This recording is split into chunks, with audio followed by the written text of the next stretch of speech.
Բարև իմ սիրելիներ, ուզում եմ ձեզ հետ կիսվել իմ մտքերի մասին։ Այսօր մի հետաքրքիր թեմա եմ ուզում առաջարկել, որը ձեր կյանքում նոր թեթևություն կբերի։ Օրինակ, ինչպես բացվել նոր հոսքի առաջ,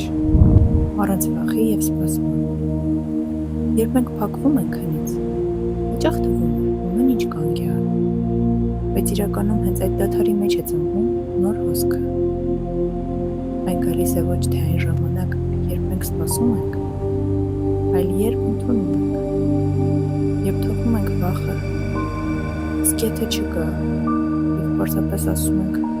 ես վստահում եմ, ես բաց եմ, ես պատրաստ եմ ընդունելու այն, ինչ գալիս է իմ բարձրագույն բարօրության համար։ Նոր հոսքը գալիս է լուռ, մեղ, ոչ թե աղմկոտ խոստումներով, այլ խաղաղությամբ։ Երբ դու այլևս չես փորձում վերահսկել, երբ չես չափում, որքան, երբ, ում կողմից, հենց այդ պահին Արարիչը կարող է քեզ մոտ բերել այն, ինչ միշտ նախատեսված էր քեզ համար։ Նոր հոսքը սկսվում է քո ներսում, ոչ թե դրսի փոփոխությամբ, այլ քո ներքին մտքությամբ։ Թույլ տուր, որ լինի, և հիմա կասեմ ինչպես մնալ բաց, երբ ոչինչ դեռ չի երևում։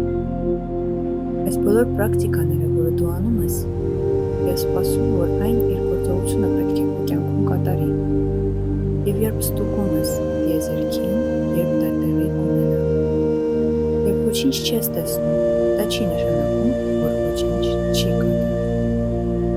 Դա հենց այն պահն է,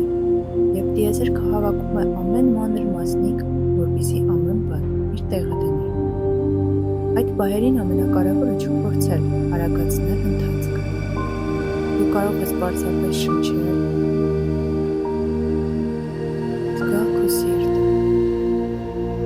և հիշել, որ խաղաղությունը հենց այն էներգիան է, որը բացում է դարպասները դեպի նոր իրականություն։ Թույլ տուր ամեն բանին հոսել իր բնական ընթացքում։ Եթե դանդաղ է դա, հիշել, որ դա պաշտպանություն է։ Արարիչը չի ուշանում, նա պարզապես պատրաստում է քեզ։ Եվ դու պարզապես սիրիր այն կետը, որտեղ հիմա ես։ Սիրիր չիմանալը, սիրիր սպասման այս լռությունը, քանի որ հենց այստեղ այս անորոշության մեջ